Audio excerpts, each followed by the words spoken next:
But I believe, in fact, what I think is that, one, you don't have to be naive on our part to sit down and say that the media should treat us fairly. No, what do you mean? They have to set up their own media for their own agenda. And the media has an important version of agenda setting. So therefore, if you want to promote Islam and this thing, we should also own the media, encourage Muslims to be more, go into journalism, but above all, we should work with taqwa, fear Allah, and I think if we are doing Allah, you draw the line between a person's demeanor, as in the person's attitude and the person's method in doing dawah. Because some people are naturally aggressive, you know, when they speak. So there's some kind of power in it. So you might think that, you know, they are attacking, but that's how they are. And some people are naturally sober. So where do you draw the line between these two? Thank you very much.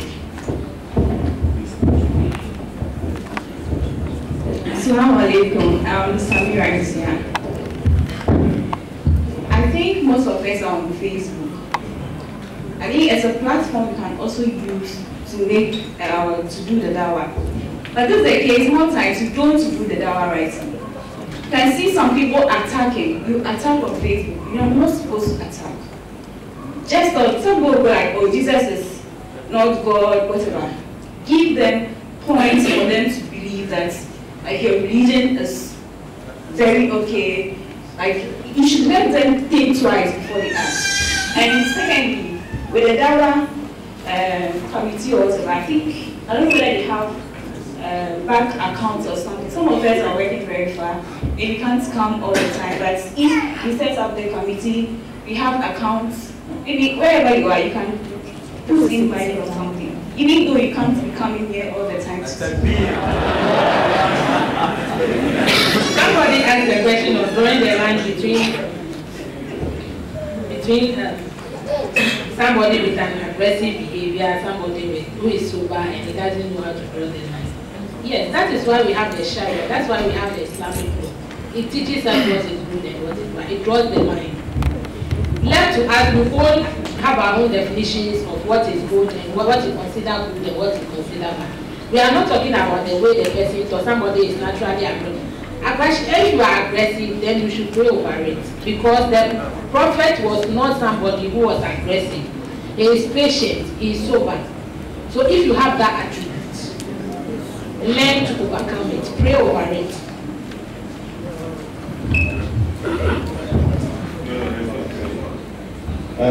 Madam GBC. Yes, if I may ask, for the benefit of all of us, is GBC a state organization for the state? Yes. Fine. Which means that indirectly we pay tax to GBC, isn't it? Right? So, yes, I'm just putting it in a certain way. Now, those of us who watch digital TV, there is this channel, GBC Live, which promotes Christianity, if I'm right. Okay, fine. What it means is that our tax is being paid to promote Christianity, right? Now, the question I'm asking in that regard is, what then are we doing as Muslims to ensure that we are fully represented over there? I'm not that you are there and you work there and we have a few guys who are also here. What can we do to ensure that we are represented because our tax is being paid? Now, secondly, I lady just mentioned something very interesting on social media, Facebook and all that, okay? She said that some people attack and all that, probably is due to ignorance. Some also do not even do anything at all. This is an opportunity for us, those of us who are on Facebook, okay? If you are on Facebook, it's a very good platform to promote Islam. Wallahi, it's a very good platform. If you don't know, please, Ghana Muslim Academy is on Facebook, we are on Twitter, we are on Google+, we are on YouTube and everything. Just type Ghana Muslim Academy. You will see it right there. We are in a page and also in a group. Join both. If you're on Twitter, we are also there. Join and ask questions and we will guide you as to how to go about it. Online, it's very, very important. Now, I also overheard, I also want to use this opportunity to plead with our scholars to also be online on Facebook as well. Last 2 weeks I heard, I didn't hear it well, that is not that good, people waste time and all that. That is even why we need to be there to do dawah. The mere fact that people waste time there doing all kinds of things, that's why we even need to be there as Muslims. So that we help them to come out of that situation where they are. It's very important. If Sheikh Mama is on Facebook, you can imagine how many likes he will have. He will have so much followers to the extent that I do have. Fine. Thank you. So it means that you only need to go on Facebook, type Sheikh Nuama, and then you will see him, then you will like his page. Okay, click Ibrahim Nuama, okay, and then you will see a lot of information. You will ask questions, you will answer directly. He has a lot of people who are, supporting his page and all that. The whole wife managing that. Exactly. Alhamdulillah. Yes. So please let us promote it. Exactly. Please, it's a very important point today. Those of us who are online, before you leave this room right now, even if you have on your phone, just click Ibrahim Nuama right now. Before you go out, and you will see. Let's use it and then promote Islam. Now, let's see that for a lecture about it. She made mention of a verse in the Quran, Quran chapter 16, verse 125, which in a nutshell says that call all to the way of your Lord with wisdom and good preaching, and argue with them in ways that are best. I read an article on this particular verse. The writer commented on the keyword in the wisdom, which in Arabic is hikmah. He categorized it into two. That there is, first of all, let me say, my sheikhs are here, so if maybe I read the wrong thing, maybe they can correct me. He said there is hikmah ilm, and then there is hikmah amaliyah. One thing having the knowledge, and then how do you actualize it? So you may have the knowledge, but in your bid to correct someone, you may end up spoiling it. You see somebody doing the right thing. How do you approach the person? And the writer made reference to the grandchildren of the Holy Prophet sallallahu alaihi wasallam. So when they saw that old man performing an ablution in a way that was not the right way, how did they approach him? That approach, if we are all familiar with the story, was the best way to go. I mean, they pretended they didn't know and approached him and said, I mean, here we are, the two of us arguing as to who knows how to perform ablution. Can you please be our referee, so to speak? And then he had to confess that myself, I never knew. And so together they learned. That was a perfect way of applying the hikmah amaliyah. So as we live here, as we have listened to the speaker, let us all keep this in mind. That in your bid to correct someone, you might end up spoiling it. Assalamu alaikum.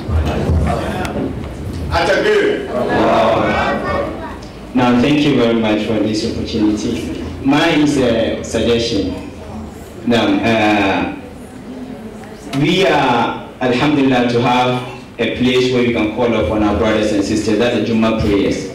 And most of the time, because we are talking about the media and that of the Islam, why wouldn't we use, let's say, a mosque like that of the police mosque, the cantonment mosque, the Burma camp, and other mosques which use their sermon in the form of the English language, so that we can use it to call on to the people. Because Friday is purposely for us. It's a special day for the Muslims. But most of the times we find all these preachers being our local language, which does not go well to the other people, especially that of the student mosque.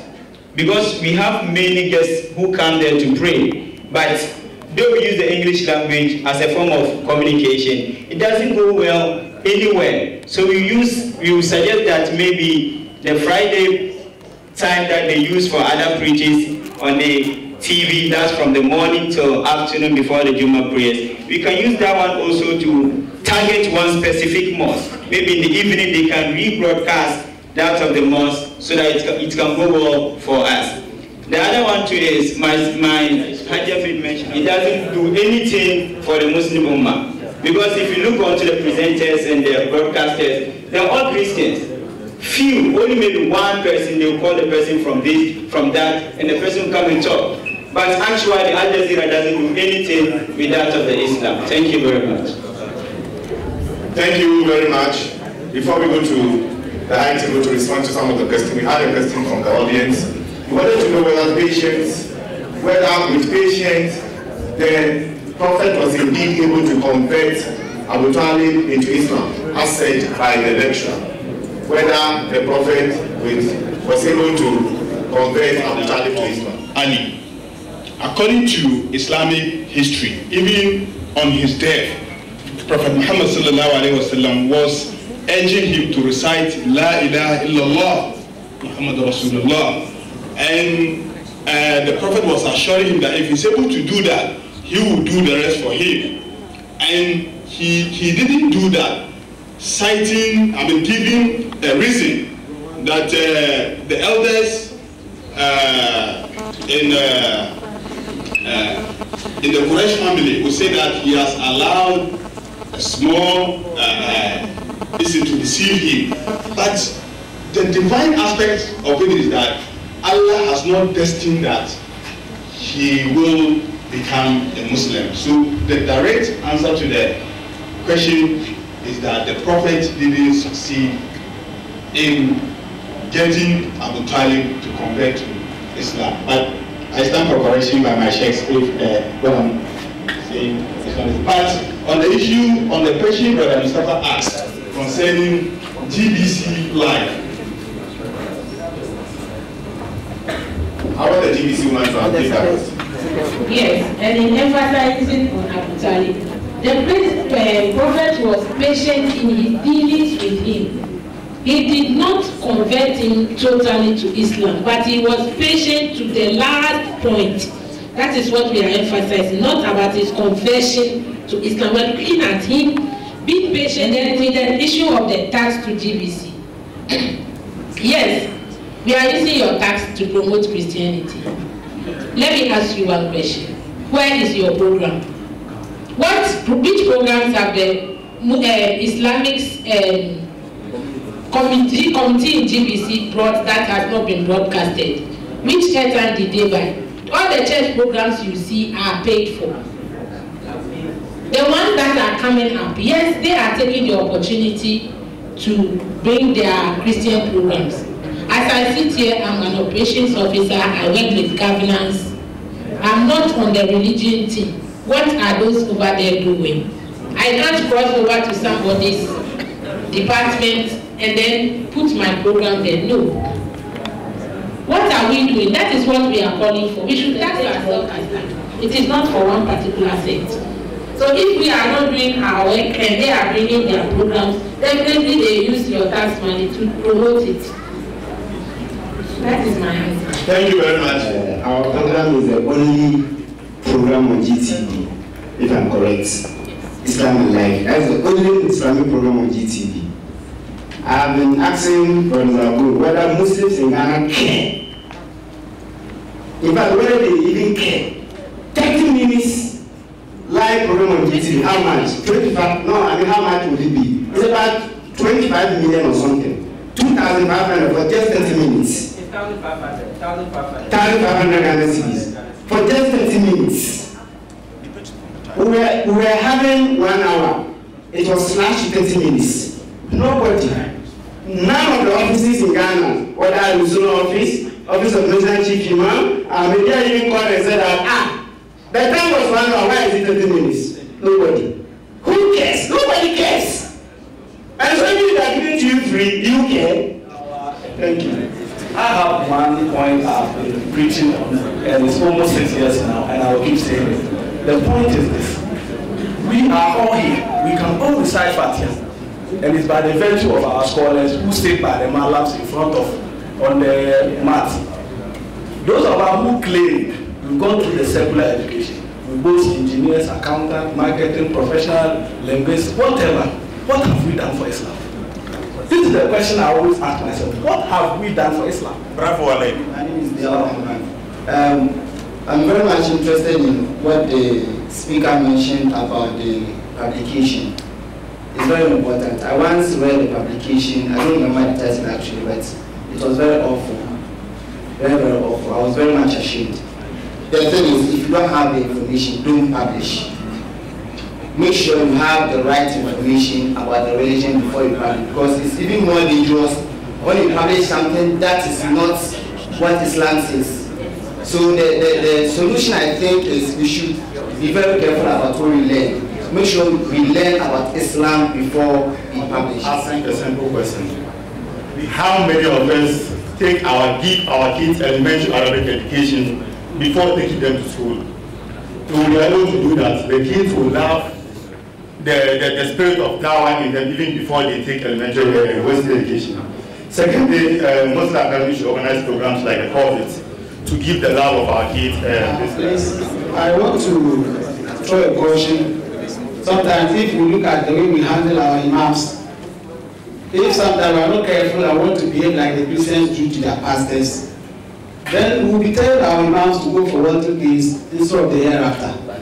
Because sometimes we look at what, even sometimes still with a Christian, they comments about the lives of their pastors.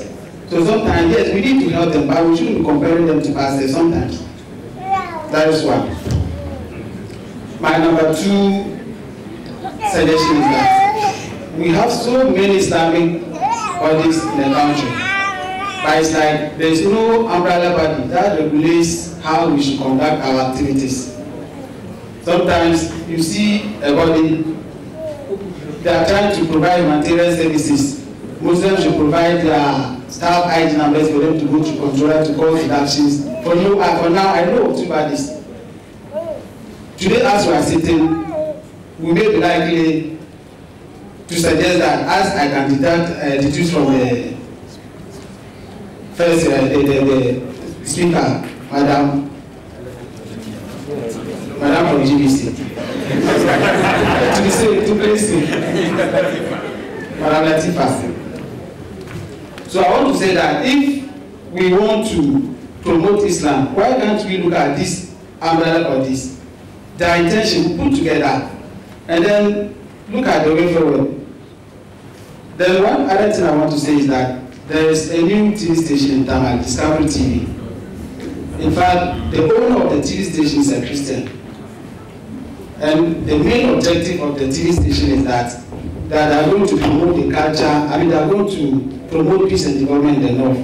But as I say now, Muslims are the most beneficiary at this time. They are casting a lot of the tafsir from the imams in Tamale. And I will be happy if Sheikh Noama and the likes can forward their tafsirs, they will be ready to play them. So I'm saying that if a Christian can come out with such a thing, and it is benefiting Muslims, everybody is happy about that. So what do we do? And this one I'm directing to the office of the chief imam, because from saying Muslims, people look up to the office of the chief imam. What are we doing? Is it possible we can get a station like that in Ghana? Because we know Peace TV that we can get through the multi-TV. Discovery TV too, we can get it on multi-TV. So this is a challenge I'm throwing to the office of the chief imam. Is it possible we can get something like that? If an individual, private businessman, who is a Christian, has established that in Tamale, and Muslims are benefiting so much from it, Muslims should begin thinking of something like that in Ghana. The last institutions granted accreditation, they look at certain things. So our Islamic scholars should begin to contact accreditation board to know what they demand for before granting accreditation, so that we structure our educational institutions to see that if we meet the demands, definitely we'll get it. Assalamu alaikum. Islam, they say Islam, one of the core things in Islam is cleanliness.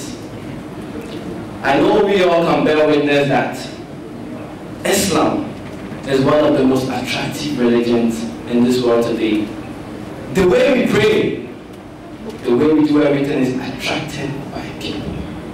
But where we do it is one of the most important things.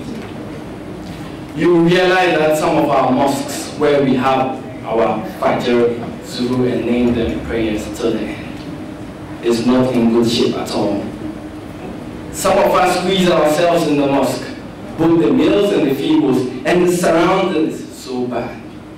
So what I want to put forth, what our speaker said, that if workers of today put in bit by bit together, we can use that to develop the religion. Developing the religion, building bigger mosques that can accommodate the all, so we can have not just prayers, but good prayers to Allah. Please let us help ourselves, clean our mosques, and help ourselves build more mosques in the country and in the world today. and that will help and promote and attract more people to love it. Thank you very much. Let us say, can't we have Peace TV just be broadcasting Islam? The NCA will not give an authorization to do a religious broadcast. That one, let's be clear about it. What we can do is the business ones among us apply for a business authorization, and then you wear it and be doing your religious broadcast. That one, the NCA will hold you accountable.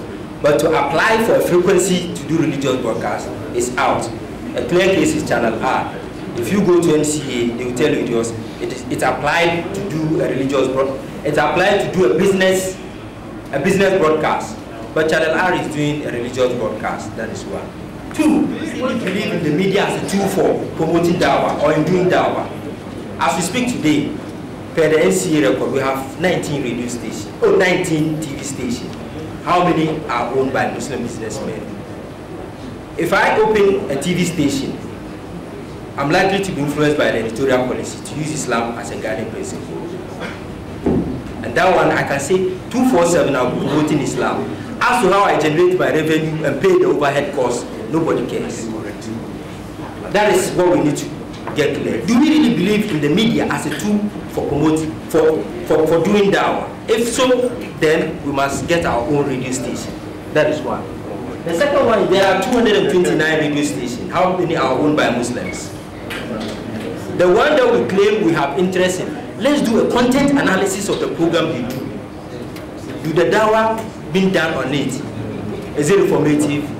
Is it developmental? Is it integrating? Let's watch all the programs. There is something before we are all religious on, that is non-verbal dawah. If you go to GBC Newsroom, the office facilities donated by so-so and so religious body, donated by so-so and so religious body. Let's be sincere to ourselves. If you are a Christian and an assignment comes, you go and cover it. How many of us, once in a while, donate a chair to the GBC Newsroom? Not GBC, to all the media houses. I'll tell you a story. Metro TV has been doing well in this month of Ramadan. The suhoor the production team takes, when they go to the mosque, ask, find out, have we ever bothered to find out what do they take? That is the compatibility between Islam and science. The Europeans are conducting an experiment like imitating what Allah did in creation. They call it the Big Bang. In the Quran, Allah says that the earth, the moon, the sun, and the stars were together in a gaseous form. There was a Big Bang, and they separated. And each one started taking a round course.